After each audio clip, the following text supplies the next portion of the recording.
Welcome back to This Day Live, the Sunday talk show here on the Arise News channel.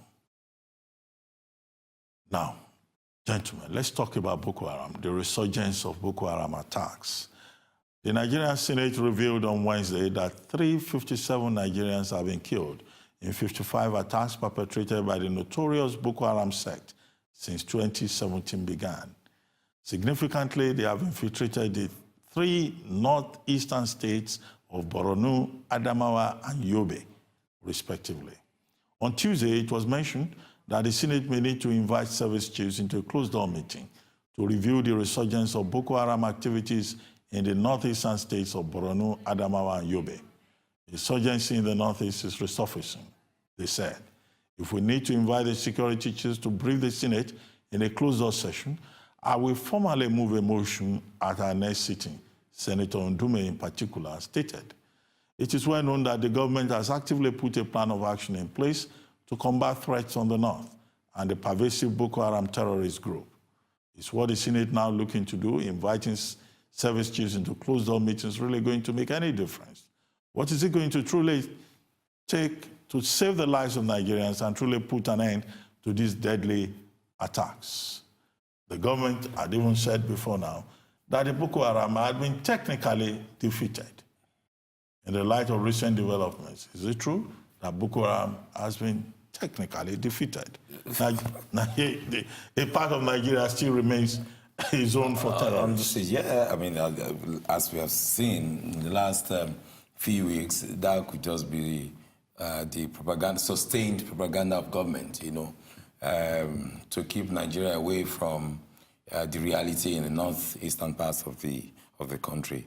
And I want to believe, at least from some of my own personal findings, that some of this interagency security, rivalry could also be a factor, calling for help, not responding and all that. There is a factor of corruption, there is one of capacity,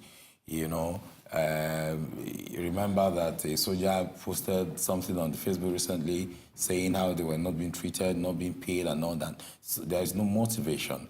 And then the firepower is still very low compared to what these criminals have. So when you combine these things, there's no way we won't continue to have this much casualty, back and forth. But these are the same things the Buhari government was going to correct. This was the change they promised, not so. What happened? Well, I think we have to be careful here about whether the Boko Haram has been technically defeated or not. It would have been better to have comparative figures for what happened, for example, in 2016 or in 2015. I do not think that we were dealing with problems of 350-something people being killed within a year in 2015. I'm sure the figure is even higher now. Of course. The figure is not. It's not that. It is higher. It's certain. It is higher. We were in the realm of thousands. We were in the realm of thousands. We're actually in the realm of thousands now. No, the figure you have told us now is 357. This 3-something figure is modest. It is not the true reflection of how many people have been killed. What we have to deal with, this is November in 2017, is 357 casualties. We should admit that Boko Haram has largely been tamed. Unlike what we dealt with when you were talking of 23 local governments. No, let's be frank. These terrorist activities occur. They strolled into Mugameri, in every country. Spend hours killing, maiming, stealing for hours. Nobody could tame them. Just last week, and then you are saying they've not tamed nothing. They're just lying. Dr. Abati, I think, is more correct. Technical defeat as an argument, yes, I agree. Government can rightly boast of having technically defeated the Boko Haram. But what does it mean? What is technical defeat? That is what people have refused to seek understanding of. Look, technical defeat simply means we won the battle, but not the war. Now to talk about resurgence of what? The Boko Haramis have always been there. The war has been there, but winning the battle is completely different from winning the war. And winning the war is also quite different from winning the peace. So we are still at the level of the battle. What has happened is that, even if you are looking at it from statistics, please, we have been very economic with the truth. Only God knows how many people, all right, have been killed. Under normal circumstances, if 1,000 has been killed, you want the government to come and say they lost 1,000? It wasn't the government, it was the Senate. I am coming. It was the Senate I am that coming. brought out the figure. The It's not the executive. Look, But the Senate hold may on. not They don't run the military. Senate may not be The well Senate, informed. the Senate is also a Senate of very knowledgeable people. Then you Absolutely. are ignoring facts, so you have to respect the facts that you have been provided. Please. That's the issue. It's the issue around Any that information fact. coming from the Yes. Senate, Facts. 357 people. any information coming from the Senate cannot You are not entitled to your own facts. cannot be taken for One of the granted. problems we have in Nigeria. Yes. Not your own facts. That figure was very modest. Ayo Teriba is committing a typical Nigerian crime of devaluing the human person.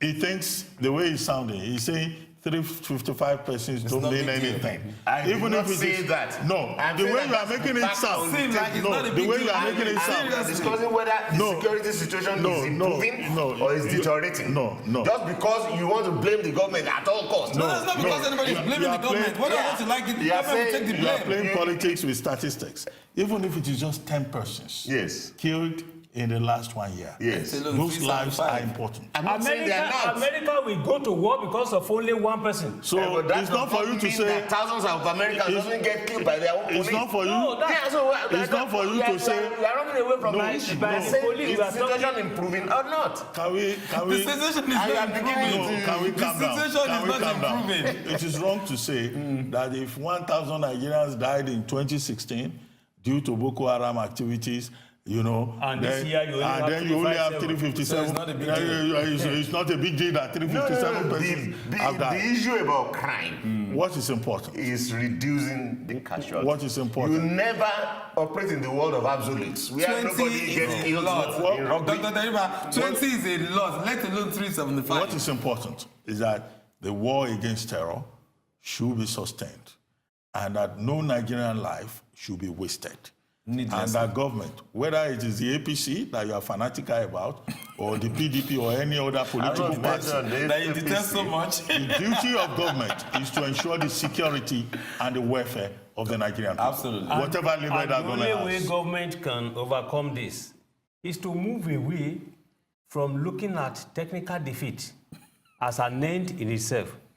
You see, when you talk about war, it means that your anti-war strategies let's must take be a look. all-encompassing. Prof, your point is clear. Let's take a look at the state of the economy. And Ayo Teriba is here, luckily for us. We know that the budget 2018 has been dismissed by the Senate as unrealistic. Now, Well, is that true? 2 points, in Wale's initial summary is about what some senators had said about the 2018 budget and about Cross River State budgeting 1.3 trillion. Yeah, you have to be careful of the headline about budget 2018 unrealistic. They were discussing specifically the benchmark price, and they were making a case for raising it. Well, it's not just about the benchmark. They also talked about the fact that, look, about 21% is for debt servicing, Yes, servicing, 71% is for the current expenditure, Yeah. and there's nothing for capital expenditure. So how to fund And that, the what budget. it means is that this can't is not a fund those budget that projections. can work. And in any case, if you look at the 2016 budget, 17. performance rate was just No, 12%. Both, 2016 So- and 2017. Yeah, so what is the guarantee that the 2018 budget will even be Any better? operationalized? Yeah, well, those are the issues. The budget has been proposed to the parliament, and they will revise it. So the revision, you can't come every week and begin to raise alarm. But the more interesting issue for me is Cross River State the governor proposing a budget of 1.3 trillion. The highest so far. It's not by any even, state. that's not the news. Yeah. You know. It's that this same How feasible? country, this same state, proposed 300 billion last year. That's a huge. 1 trillion increase in budget. Where is that coming from? And then to also think that it is also nearly non-oil producing now, because literally, practically all the oil wells have been ceded to neighboring states, so they don't even have so much to, boast of in terms of oil. No. You see, Ayo, when people are planning to have a breakthrough and they are rethinking Plan big. the plan B, even when you say budget, what's the meaning of budget? Estimate. It's an estimate. Now, if the governor is now looking at it differently to say, look, I'm likely to have new revenue sources, probably is looking at the citizens of the state in diaspora, they might have discussed. We should not undermine. It's not undermining. It's the just state that of the economy, this is one budget that is very unrealistic. wait, we need to get more details about it. We'll return to this Yeah, subject, but we should not throw away the points that have been raised by the Senate, because if all you are doing is just debt servicing and recurrent expenditure, then we're looking to a third year of non-performance by government. In terms of service delivery, we're looking toward another year of just nothing, But in any case, we'll return to it so that we deal with it in greater detail. You've been watching This Day Live, the Sunday talk show here on Arise News. I'm Ruben Abati.